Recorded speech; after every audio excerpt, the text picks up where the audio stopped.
Pada hari ini kita kembali masuk pada perkuliahan penulisan karya ilmiah dan statistika untuk pertemuan ke-10.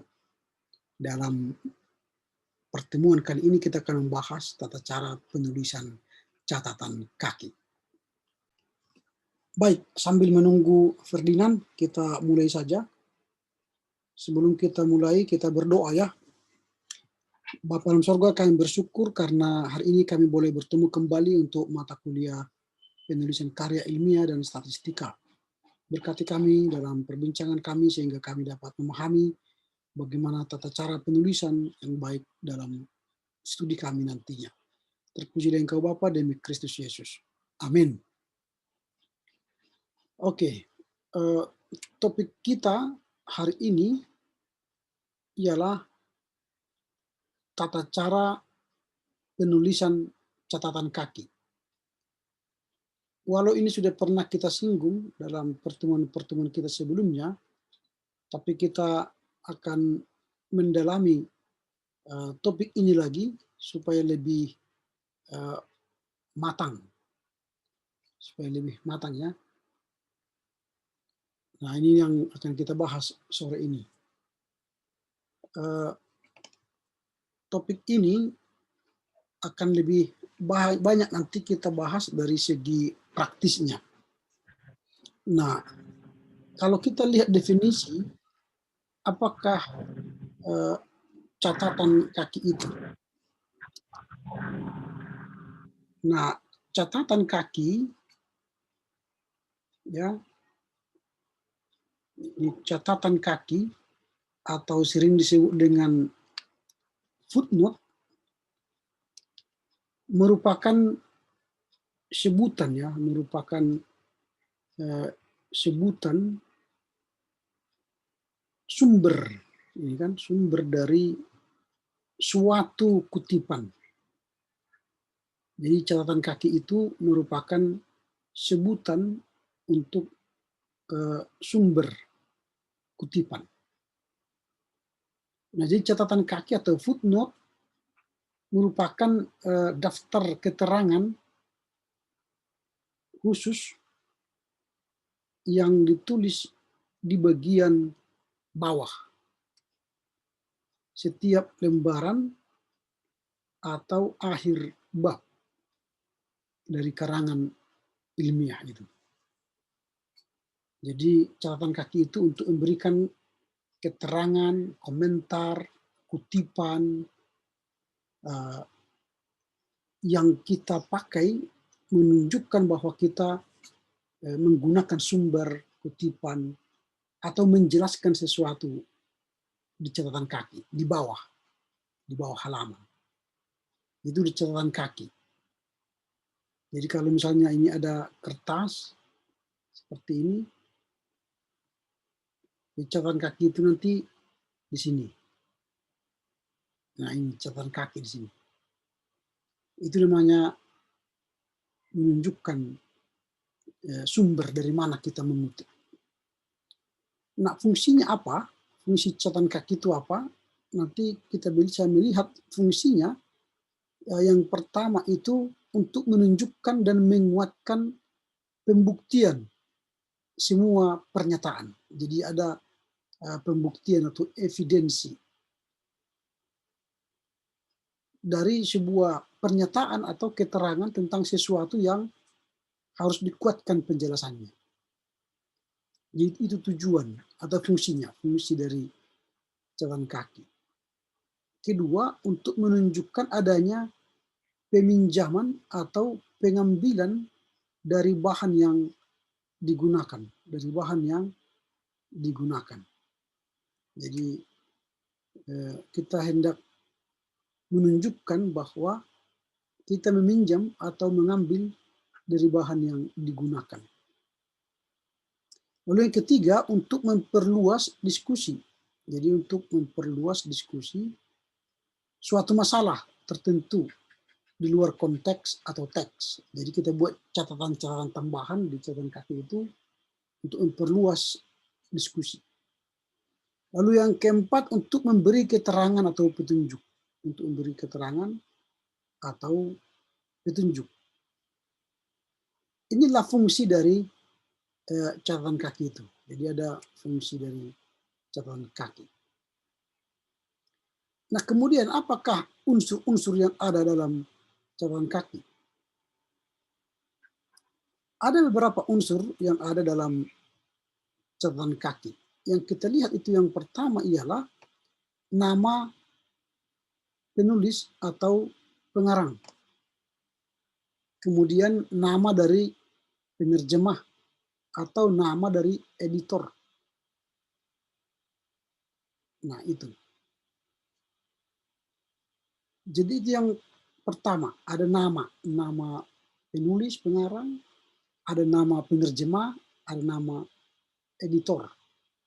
Dan tanpa gelar kesarjanaan. Jadi tidak mesti nanti tulis profesor doktor Badarudin Nasution, nggak usah. Atau pendeta profesor doktor S Q, jangan, tidak usah lagi. Kemudian apa yang lagi unsur penting dalam catatan kaki adalah judul buku atau tulisan, ditulis lengkap. Nah, huruf pertama judul dengan besar, kecuali huruf besar ya, huruf pertama judul dengan huruf besar, kecuali kata sambung dan kata depan. Jadi kalau misalnya begini, gereja dan negara, dan-nya itu kata sambung, tak usah huruf besar D-nya itu. Jadi cukuplah huruf besarnya gereja, negara. Jadi dan-nya huruf kecil. Itu contoh. Nanti kita lihat. Apalagi unsur-unsur catatan kaki, tahun penerbitan. Jadi tadi yang pertama nama penulis, kemudian judul buku, kemudian tahun penerbitan. Lalu yang terakhir ialah halaman. Ini yang penting dalam footnote. Jadi nama penulis, judul buku, tahun penerbitan, dan halaman. Dan tahun penerbitan itu akan ada nama penerbit. Ya, nama penerbit, kota penerbit, nanti itu sangat penting. Nah, itu yang bagian yang kedua, unsur-unsur catatan kaki. Lalu ini ketentuan kutipan pada catatan kaki. Apa ketentuan-ketentuan yang harus kita lakukan ketika kita nanti mengutip? Artinya ada ketentuan-ketentuannya, tidak sembarangan mengutip ya, ada ketentuan-ketentuannya. Nah, pertama, setiap kutipan baik langsung maupun kutipan tidak langsung harus diberi nomor pada akhir kutipan. Nah, harus ada nomor di belakang. Nomor kutipan harus berurut sampai akhir bab. Jadi harus berurut sampai pada akhir bab. Itu yang pertama. Yang kedua, penulisan catatan kaki dilakukan dengan mencantumkan nama, tahun terbit, judul buku, nama penerbit, kota, dan halaman. Itu yang akan kita ingat nanti dalam menulis catatan kaki. Lalu yang ketiga, penulisan catatan kaki menggunakan singkatan. Ada ibid, ada opcit, dan ada lokcit. Walaupun dalam perkembangan sekarang, ini sudah hampir dihilangkan penggunaannya. Tapi sekedar kita harus tahu apa itu sebenarnya ibid, apa itu opcit, apa itu lokcit, supaya kita tahu nanti kalau kita ditanya orang. Nah, ibid berasal dari kata ibidem, yang berarti pada tempat yang sama. Jadi kita kutip satu tulisan di atas, lalu langsung kita kutip di bawah langsung, itu namanya ibid. Artinya ibidem. Saya mengambil kutipan itu dari buku yang di atas, yang sama. Itu ibid. Lalu ada opcit. Opcit ini singkatan dari opere citato, yang berarti pada karya yang telah dikutip. Pada karya yang telah dikutip. tapi berupa buku. Yang kita kutip itu berupa buku. Nanti akan saya tunjukkan di bawah contohnya. Jadi yang kita kutip di atas itu karena dia berselang, misalnya ini tadi catatan kaki nomor 1, lalu nomor 2 ada catatan kaki nomor 2 buku lain, lalu catatan kaki nomor 3 kita menggunakan yang buku ini buku, maka kalau ini berselang 1 di sini maka dia disebut dengan objek, opere citato, karena dia buku di sini. Gitu. Nah, kemudian logcit. Logcit singkatan dari loco citato, yang berarti pada tempat yang telah dikutip, tapi ini adalah koran, majalah, ensiklopedi, atau artikel. Nah itu yang dikutip. Misalnya begini, di sini kita mengutip buku, di sini artikel, lalu ini kita mau mengutip ini, maka dia objek. Tapi kalau kita mau mengutip ini, di sini, ini artikel, maka dia logcit. Nah, contoh begini, coba kita lihat ya.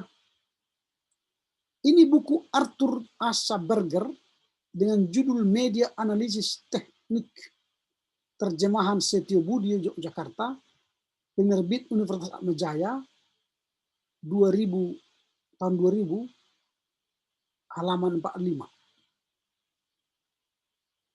Nah, jadi ini halaman 45. Lalu kita mengambil lagi kutipan dari sini, hanya ibit. Lalu kita ambil lagi tulisan dari sini, ibit. Lalu catatan kaki keempat, kita ambil tulisan dari Dedi N. Hidayat, dari artikel.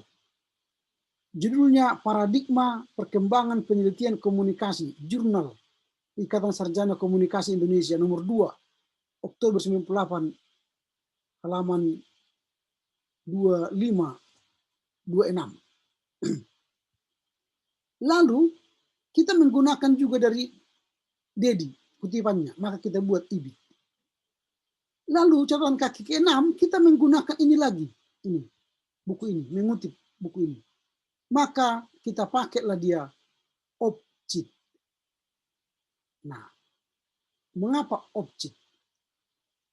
Karena kita mengutip bukunya Arthur,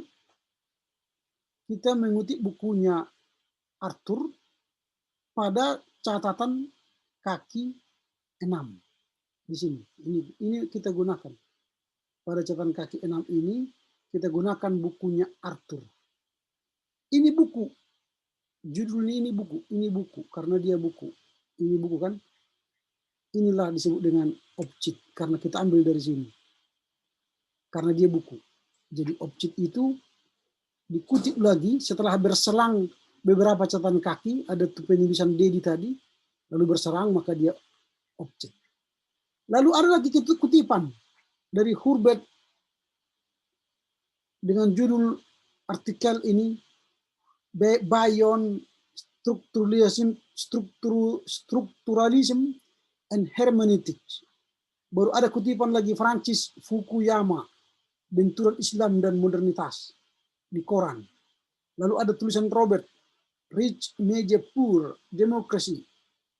Lalu kita pakai lagi kutipan, kita kutip lagi si Arthur. Ini si Arthur.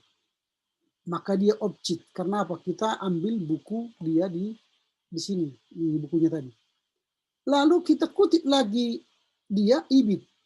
Lalu kita kutip tulisannya Dedi. Dedi tadi di atas ini. Ini Dedi. Ini Dedi. Nomor 4 ya, nomor 4. Ini apa? Jurnal. Ini jurnal. Tulisan Dedi ini jurnal. Ini kan jurnal Ikatan Sarjana. Jadi kalau kita kutip lagi tulisan Dedi, karena dia jurnal, maka kita sebutlah dia logcit. Logcit. Atau kita kutip lagi tulisannya Francis ini. Francis ini juga koran Tempo. Maka dia logcit. Karena dia berasal dari Tempo. Yang ini, tulisan ini. Tapi kalau buku, ini buku kan, Hubert ini, Hubert, objek. Mengapa objek? Karena Hubert itu menulis buku. Ini tadi buku Hubert. Bayern Structuralism. Ini buku, maka dia objek. Ini sudah jelas ya. Jadi kalau dia objek itu karena dia buku, tapi kalau dia logik karena dia jurnal atau koran atau artikel. Gitu. Nah ini keterangannya nanti, ini bisa dibaca. Mengapa catatan kaki nomor 2? Karena menggunakan IBIT karena sumber kutipannya sama persis dengan nomor 1. Catatan kaki nomor 3, buku referensinya nomor 2. Catatan kaki nomor 5, referensinya nomor 4. Nah itu kan nanti dia mengapa objek? Karena dia dari buku referensi dari atas. Itu nanti ada penjelasannya. Lalu keempat, penggunaan IBIT tidak perlu menuliskan nama pengarang lagi. Kalau sudah dibuat IBIT, tidak perlu lagi nama pengarang karena sudah sama dengan di atas. IBIDEM. Nah, sebaliknya penggunaan objek dan logik tetap harus menuliskan nama pengarang yang diikuti dengan objek dan logik. Jadi kan ini tadi kan ada nama pengarangnya. Ketika logik ini Arthur Asa ada objek baru, kemudian Dedi N Hidayat logik. Tapi kalau IBIT ini tidak perlu lagi menulis nama pengarang karena sudah sama dengan yang di atas. Nah itu. Nah sekarang kita masuk pada contoh penulisan catatan kaki atau footnote. Nah ini sekarang tadi kita lebih pada praktis supaya kita langsung melihat nanti bagaimana cara menulis catatan kaki. Misalnya dari sumber buku. Bagaimana menulis sumber buku? Ini contoh. William N. Dunn.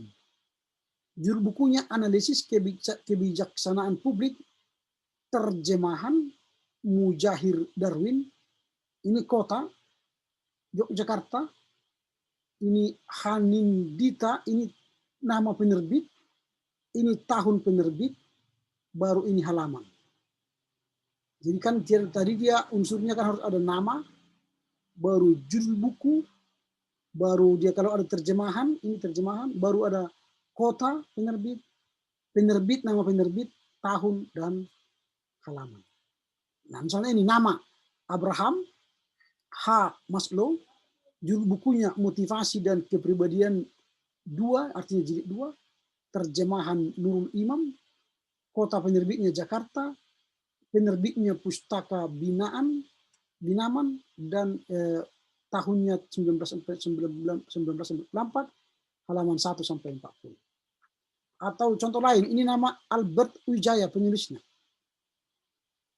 Lalu dia menulis dalam sebuah buku bunga rampai. Maka dibuatlah pembangunan pemukiman bagi masyarakat berpenghasilan rendah di kota dalam Eko Budi Harjo editor sejumlah masalah pemukiman kota Bandung alumni 1992 halaman 121-124. Nanti akan kita lihat ini karena ini kutipan dalam buku. Nanti akan saya jelaskan lagi. Pokoknya ini sumber buku dulu. Nah, kemudian sumber artikel.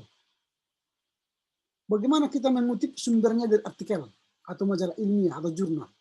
Caranya begini. Nama dulu, nama penulis. Gemala Rabiah Hatta. Baru tulis tanda petik judul artikelnya. Apa judul artikelnya? Rekam medis dan kesehatan. Medical records dalam kedudukan sebagai penunjang kesehatan nasional. Tutup petik, koma, ini koma, baru dalam berita arsip nasional nomor 26 Juni 1988, baru kota penerbitnya Jakarta, baru penerbitnya Andri, tahun terbitnya 1988, halamannya 8. Itu kalau artikel. Atau contoh lain, nama. Ingat selalu nama penulis artikel itu Samsul Arifin, baru judul artikelnya dalam tanda petik, itu konflik dan harmonitas sosial dalam relasi dengan sesama, tutup petik, koma, jurnal karakter building, koma, 1.1 itu adalah volume 1 atau tahun 1 volume 1. Tahun pertama volume 1. Baru kota penerbitnya Jakarta, bulan berapa? Juli 2004, halaman 2133. Atau contoh lagi, Nur Hidayat, baru artikelnya tanda petik analisis perbandingan laporan keuangan fiskal versus laporan keuangan fiskal versus laporan keuangan komersial, baru koma Jurnal Perpajakan Indonesia tahun pertama volume 10 Jakarta Mei 2002 halaman 3239. Nah, itu jurnal. Nah, ketiga, sumber artikelnya dari sebuah kumpulan karangan. Nah, tadi sebuah kumpulan karangan. Tadi seperti ini itu di yang saya katakan tadi ini, nomor 3 ini. Dari sebuah kumpulan karangan atau bunga rampai. Caranya bagaimana? Misalnya David Robert ini menulis dia dalam sebuah buku karangan yang banyak penulis maksudnya. Maka caranya ialah David Roberts, tanda petik, judul artikel dia Managing Records in Special Format, koma, ini koma, baru dalam. Siapa menulis buku itu? Nah, Judith Ellis, editor. Kan dia editor dalam sebuah buku. Apa judulnya? Keeping Archive. Keeping Archive. Kota penerbitnya apa? Victoria. Lalu penerbitnya apa namanya? D.W. Thorpe tahun 1993 halaman 387. Itu dia kalau dari sebuah tulisan dalam buku yang bereditor, yang banyak penulisnya. Nah, sumber berikutnya sumber makalah. Makalah seseorang ketika seminar atau makalah dalam sebuah panel diskusi dan sebagainya. Mahmud Effendi, ini penulis Mahmud Effendi, baru tanda petik arsip sebagai sumber, ini artikel atau judul makalah yang disampaikan, arsip sebagai sumber informasi dalam pengambilan keputusan, koma, ini baru makalah seminar apresiasi kearsipan pejabat eselon 3 dan 4 Kabupaten Sleman. Koma, tanggal berapa pelaksanaannya? 11 September 2001, koma, halaman 14. Nah, itu caranya. Jadi penulis, baru judul makalahnya, baru koma, makalah pada apa? Seminar atau pembinaan penetua atau apa dan sebagainya. Tanggal berapa? Nah, itu kalau makalah seminar. Nah, atau ini dari sumber pemerintah, sumber terbitan pemerintah atau sumber peneliti gereja, peraturan gereja atau peraturan pemerintah. Bagaimana caranya? Peraturan pemerintah nomor 34 tahun 1979 tentang apa? Penyusutan arsip pasal berapa? Pasal 6.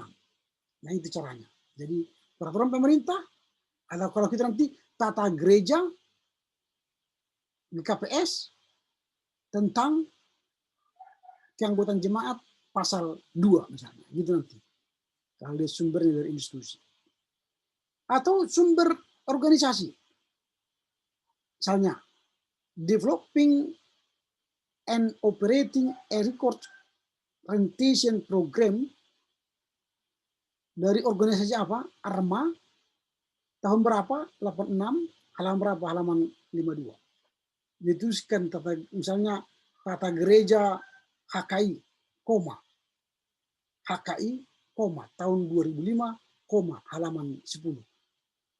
Atau begini misalnya, Pusat Bahasa Departemen Pendidikan Nasional, Pedoman Umum Ejaan Bahasa Indonesia yang disempurnakan, Jakarta, Pusat Bahasa Nasional 2004 halaman 1 sampai 3. Nah, itu contoh dari organisasi. Kalau tidak ada dia penulisnya atau penyunting. Atau sumber lisan, wawancara dengan Mujono NA, tanggal berapa? Tanggal 27 atau 13 Oktober 2003, di mana dia diwawancarai? Di kantor Kepatihan Yogyakarta. Lalu kalau bisa dijelaskan lagi siapa itu Mujono? Mujono adalah anggota masyarakat misalnya, atau kepala desa atau kepala lurah dan sebagainya, dijelaskan. Nah, sumber karya ilmiah tidak diterbitkan. artinya ada skripsi, ada tesis, disertasi tidak diterbitkan. Bagaimana cara mengutipnya? Nah ini, misalnya Erna menulis karya skripsi atau tulisan atau tugas akhir. Ini kan tugas akhir.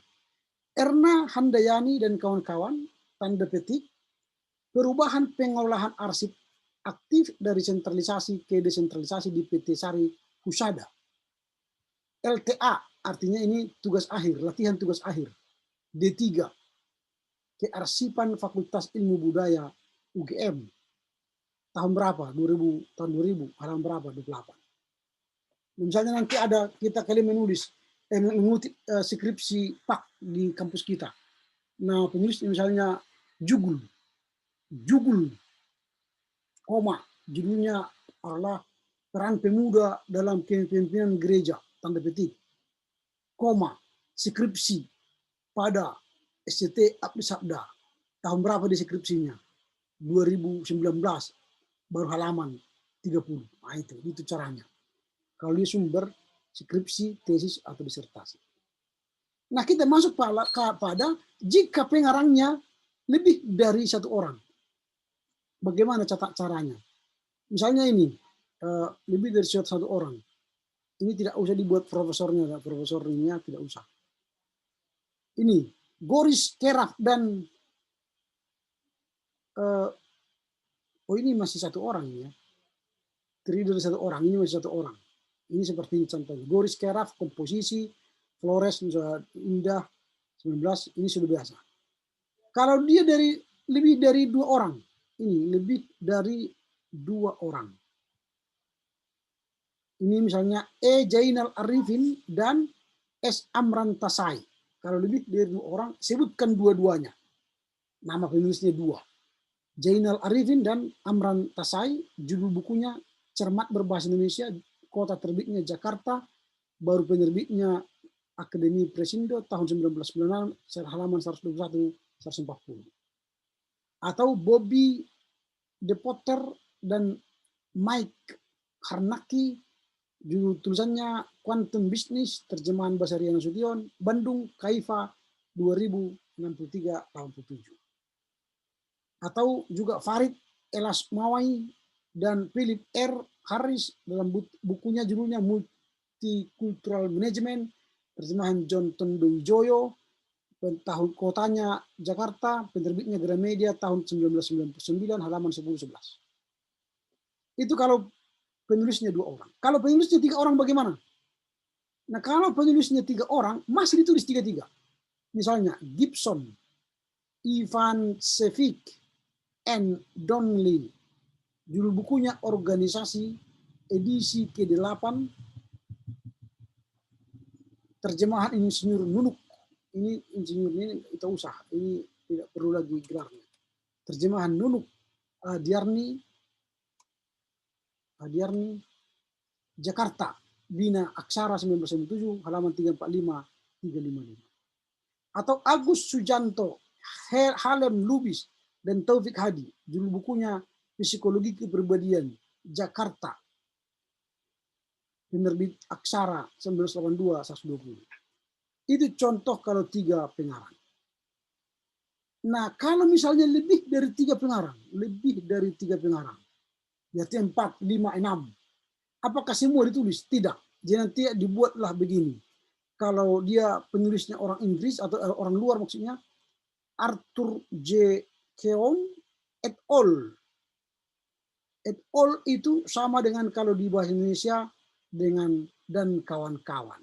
DKK. Kalau Indonesia itu dibuat DKK dan kawan-kawan. Jadi kalau Arthur J. Keown et al. Judul bukunya adalah Dasar-dasar Manajemen Keuangan, buku 25 tahun, edisi terjemahan Carol D. Jackman dan Dwi Sulistioro Rini, Jakarta Salemba 4, 2000, halaman 456-458. Nah itu. Jadi dia disebut et al. Atau dan kawan-kawan. Nah kalau buku terjemahan, Tadi sudah saya singgung juga di terjemahan. James C. Hone, dasar-dasar manajemen keuangan, ini terjemahan siapa? Junius Titrok, Jakarta, Erlangga 1983, halaman 100.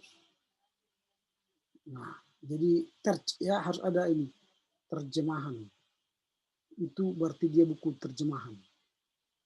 Nah, buku yang direvisi bagaimana? Misalnya Jalaluddin Rahmat, Psikologi Komunikasi, Ref Ed, berarti dia revisi. Ini revisi. Buku itu sudah mengalami revisi. Ref artinya revisi, titik editor, Bandung, Remaja, Rosda Karya, 2003, halaman 55. Atau buku yang terdiri dari 2 jilid. 2 jilid, ada jilid 1, jilid 2, jilid 3 misalnya. Maka dibuatlah misalnya seperti contoh Ira M. Lapidus, A History of Islamic Societies, vol 1, ada vol 2, ada vol 3 ya. Baru kota Cambridge, baru penerbitnya Cambridge University Press, baru tahun 1988, halaman 131. Nah, kalau dari majalah bagaimana caranya? Penulis Dedi Humaydi buat tanda petik dari judul apa dia majalah, artikel dia di majalah itu, kiat perusahaan untuk hidup terus, koma, nama majalahnya Swa Sembada, edisi 16, tahun ke-20, halaman 5 sampai 18. Tahun berapa? Agustus 2004, halaman 107 108. Berarti ini tadi nomor 16 tahun 2000, tahun 20, 5 sampai 18, Agustus 5 sampai 8 Agustus 2004, halaman 107 109. Itu kalau majalah. Kalau surat kabar, bagaimana cara mengutip surat kabar? Usep Setiawan. Tanda petik judul artikelnya di surat kabar itu, pemerintah baru dan kopi agraria, koma, Kompas. Itu surat kabarnya. Tanggal berapa dia terbit? 24 September 2004. Halaman berapa di koran itu? 45. Atau contoh lagi, Putu Ea, Rumah Hujan, Media Indonesia, 20 Juni 2004, halaman 13. Nah, inilah contoh pengutipan dari berbagai media. Baik surat kabar, majalah, buku yang terbit dari 2 jilid, buku yang direvisi, buku terjemahan, lebih dari 3 pengarang, 2 pengarang, satu pengarang, karya dari skripsi, tesis, disertasi, sumber wawancara, sumber terbitan organisasi, sumber pemerintah, peraturan-peraturan, sumber seminar, sumber kumpulan karangan, sumber majalah, dan sumber buku. Bagaimana caranya? Itulah cara menulis footnote. Baik, demikianlah perbincangan kita soal tata cara penulisan catatan kaki atau footnote. Oke, sampai di sini. Ada kira-kira pertanyaan? Waktu kita tinggal 4 menit. Silakan, kalau ada yang bertanya.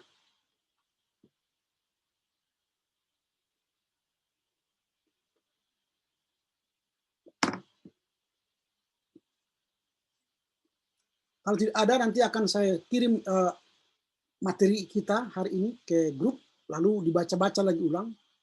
Lalu ketika nanti kalian menulis artikel, itulah kalian lihat bagaimana tata cara menuliskan catatan kaki.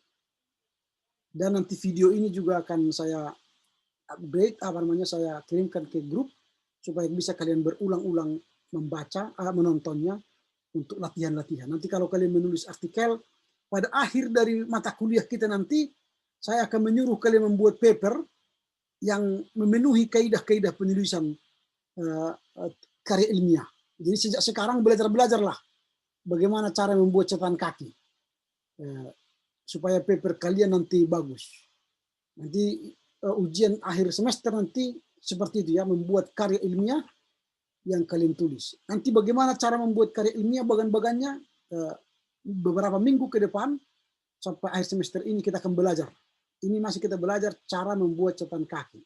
Nanti kita akan belajar bagaimana bentuk dari sebuah paper, margin, tata letak, layout. Nanti kita akan pelajari. Sehingga setiap kalian nanti mengeluarkan paper, kalian sudah mahir membuat sebuah paper. Demikian ya, kalau tidak ada, supaya kita tutup. Salam buat orang tua dan keluarga, tetap jaga kesehatan, supaya jangan terkena sakit penyakit, supaya kita sehat, terus berdoa untuk keadaan negara dan dunia ini supaya kita bertemu dalam perkuliahan semester depan yang secara langsung ya, faktual di kampus. Oke, kita berdoa. Terima kasih Bapak, kami mengakhiri perkuliahan hari ini. Kiranya apa yang kami pelajari menambah ilmu dan bekal kami untuk menulis karya ilmiah kelak di tengah-tengah perkuliahan kami. Berkati kedua orang tua kami, sanak saudara kami, pekerjaan mereka, Tuhan berkati. Buatlah berhasil, supaya bisa kami melanjutkan studi di SCT. Berkati seluruh dosen, sivitas akademika, supaya semua perkuliahan berjalan dengan baik. Terpujilah Engkau Bapa, demi Kristus Yesus. Amin. Oke, menjua-jua, Horas, Yahobu, dan Ahoy. Horas, Pak. Horas, Pak. Horas. Terima kasih, Pak. Terima kasih, Pak. Ya, sama-sama. Oke ya. Berpisah.